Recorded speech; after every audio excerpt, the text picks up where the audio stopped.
Orang yang masih tidak mempercayai ijazah Jokowi asli adalah orang yang sakit jiwa. Saya akan jelaskan dan sebaiknya kalian nonton sampai selesai.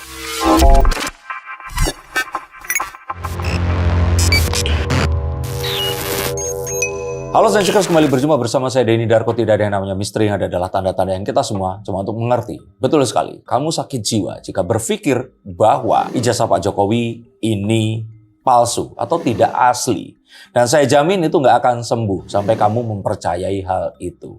Mengapa seperti itu? Ikuti logika saya yakin kamu akan setuju. Misalnya Darko, di saat media sosial juga masih ramai dengan isu ijazah palsu Pak Jokowi ya, yang mana kalau kita bilang banyak dari mereka yang mungkin membenci Pak Jokowi secara personal ataupun memang butuh samsak buat head speech aja gitu atau gimana, memang menebarkan kebencian atau hal-hal seperti itulah. Cuman ternyata ada 3 lembaga survei yang justru menurut ketiganya ada beberapa responden, saya bacakan sedikit.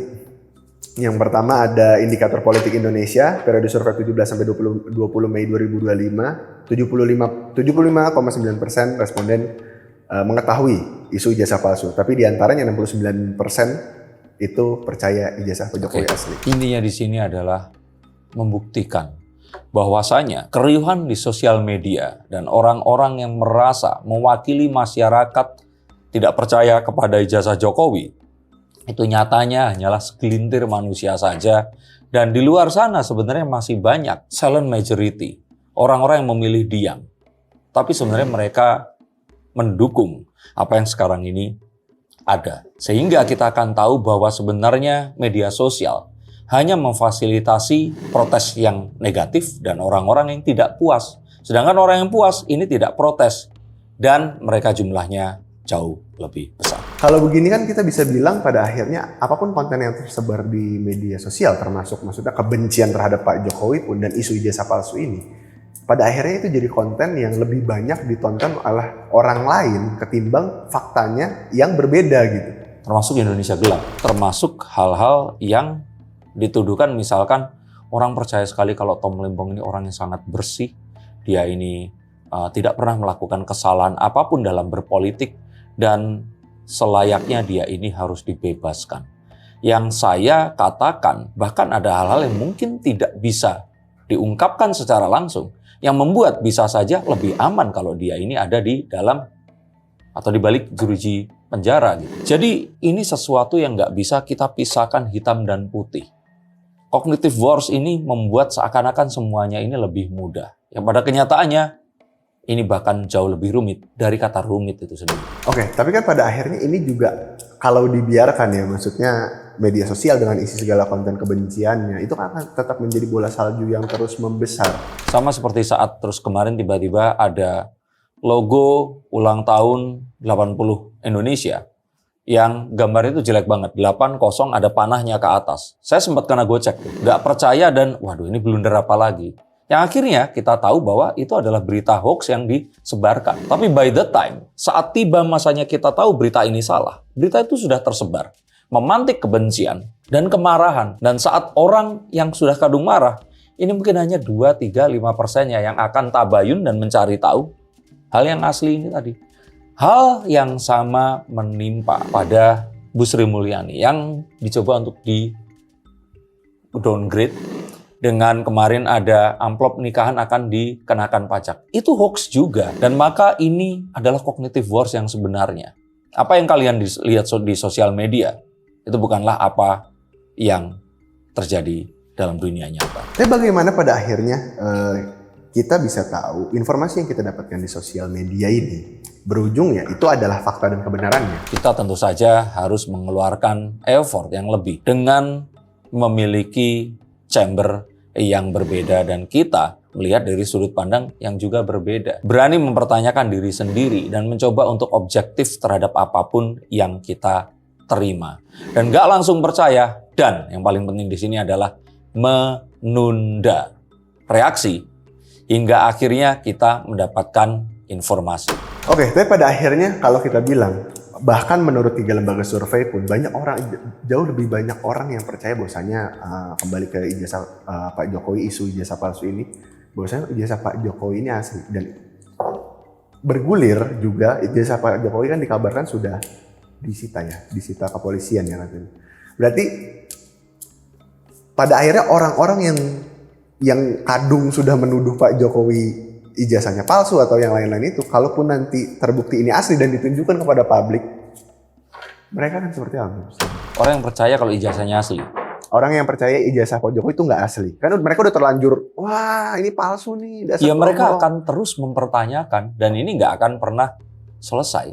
Karena dalam kepercayaan mereka itu sudah nggak suka. Jadi kalaupun seperti tadi saya mengambil contoh sebuah berita yang mengatakan bahwa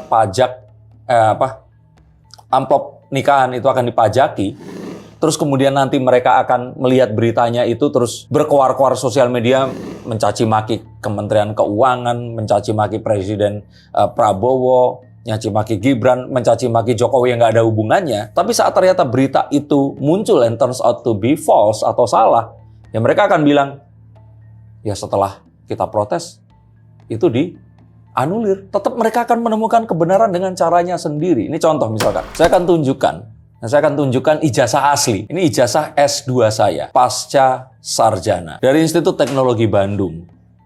Di mana saya masuk pada tahun 2011 dan lulus di tahun 2014 seharusnya kalau benar. Kita akan lihat bersama-sama dan kalian bisa memverifikasi dengan datang ke perpustakaan ITB juga untuk melihat ada emboss logo Ganesha, ada tanda tangan rektor juga, tanda tangan kepala jurusan, betul ya? Dekan. Dan kalau kalian melihat ini dan merasa tidak aneh, saya akan tunjukkan satu demi satu. Yang pertama, namanya tertulis Denny Darko, bukan nama KTP saya, Denny Multiparmikoade. Dan ini adalah kesalahan administratif. Karena saya mendapatkan beasiswa saat kuliah S2.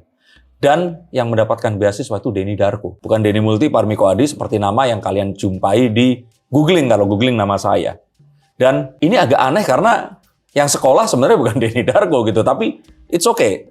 Ijazah satu saya itu Denny Multiparmikoade dan saya pun tidak tahu ada di mana. Karena saya nggak pernah menggunakan untuk melamar pekerjaan sekalipun, sehingga hilang. Saya merasa bahwa saat ini terus kemudian terbit, itu hanya diberikan surat keterangan bahwa saya pernah bersekolah S1 dan saya bersekolah dan terus kemudian lahirlah ijazah ini saat saya selesai. Banyak hal-hal yang secara administratif ini keliru, yang artinya kalaupun ternyata ijazah itu nanti keluar, terus ternyata ada kesalahan hal yang ini kan man-made, buatan manusia, maka orang yang ingin agar itu salah akan terus mencari-cari. Dan kalau Roy Suryo tahu ini, saya pasti akan dibilang palsu dan mungkin saja bilang nggak kuliah. Sedangkan saya bilang teman-teman saya, dosen saya S2 yang dulunya adalah teman S1 saya, itu akan memverifikasi. Tapi kalau Roy Suryo akan datang, ya dia akan tetap bilang dengan segala apps-nya, itu pasti akan bilang kalau saya punya ijazah yang palsu. Lantas, kalau ini arahnya itu kan maksudnya Pak Jokowi ini pada akhirnya dengan adanya survei ini dan juga banyaknya dukungan masyarakat yang ternyata percaya ijazah Pak Jokowi itu asli, lebih banyak yang percaya itu asli. Lantas, apakah pada akhirnya isu ini akan diberhentikan? Karena kan maksudnya kalau kita bilang, ya Pak Jokowi memang jadi samsak. Cuman kalau udah ditunjukkan pun ini nggak segera meredup orang-orang ini, akankah nanti dihentikan orang-orang para pembenci? Sayangnya, nah ini saya merasa bahwa ini adalah isu yang juga dipelihara sebagai pengalian isu yang sesungguhnya. Tapi mau nggak mau, saya tidak menemukan cara yang lain berpolitik di era sosial media seperti sekarang ini. Maka ya kita akan sulit mengatakan ini adalah cara yang tepat, ini adalah cara yang keliru, karena kita tahu bahwa apapun bisa terjadi. Dan serangan dari sosial media ini memang sesuatu yang sangat harus diantisipasi. Pada akhirnya akankah, kalau kita bilang ya, ini kan sebenarnya oposisi pun cuma tinggal PDIP ya, yang di luar koalisi. Pada akhirnya Pak Prabowo juga akan maksudnya membuat peraturan untuk mendisiplinkan orang-orang ini nggak sih? Karena maksudnya bisa jadi fitnahnya akan semakin menyebar, terbukti karena saat di titik itu iya, tapi itu sepertinya akan memakan waktu yang lama. Dan ini akan terus dibiarkan, nggak apa-apa, silahkan. Terutama ada ketakutan juga jika ini direpres di waktu-waktu sekarang ini, akan malah bisa dijadikan sebuah pintu masuk untuk kasus yang berikutnya lagi. mengkriminalisasi anak bangsa, mengkriminalisasi ilmuwan yang berusaha melakukan riset. Nah, itu kan sesuatu yang akan mungkin saja dilayangkan. Maka let's entertain Roy Suryo, Rocky Gerung, Dr. Tifa, dan teman-temannya. Dan biarkan mereka bermain-main dengan ini semua sambil Pak Prabowo melakukan apa yang perlu dilakukan. Lantas kalau misalkan ini juga sudah bergulir, maksudnya prediksi Mas Denny Darko dalam waktu dekat akan ada isu baru nggak sih? Misalnya ini karena ini belum berganti nih. Ya belum, karena ya ini biarkan dulu. Nah, nanti sampai ini selesai, isu baru itu sangat mungkin akan terjadi. Bahkan saya pun jadi agak sakit jiwa. Makanya saya katakan bahwa jika kalian, orang yang percaya kalau ijazah Jokowi ini palsu, itu sakit jiwa. Karena kalian akan selalu dikotori oleh konten-konten dan narasi-narasi konspirasi. Maka saya ini udah agak sakit jiwa, agak gila ini. Karena saya kok agak-agak percaya jangan-jangan Roy Suryo ini adalah simpatisan Pak Jokowi. Yang ditugaskan untuk membuat ini semua terjadi. Dan menyesatkan teman-temannya ini ke dalam sebuah hal yang di saat ini itu terjadi. Atau jangan-jangan mungkin kalau ada isu selanjutnya ini juga isu yang disiapkan oleh Pak Jokowi. Nah, makanya. Jadi, gimana ya bilangnya? Tapi mohon maaf, dengan segala hormat, saya boleh dong menduga kalau Pak Roy ini sebenarnya memang aktor yang disiapkan untuk selalu menyerang Pak Jokowi. Sengaja dibuat. Nah, itu dia. Dan kita semua ikutan gila. Lantas, berarti Mas Roy Suryo dan kawan-kawan nggak bakal bisa, maksudnya kalau memang yang disiapkan nggak bakal dipidana dong, nggak bakal dipenjara, nggak bakal ditahan. Saya kira shock terapi ini pasti akan terjadi. Mengingat Tom Lembong dan Hasto Kristianto aja ini dikandangin seperti itu.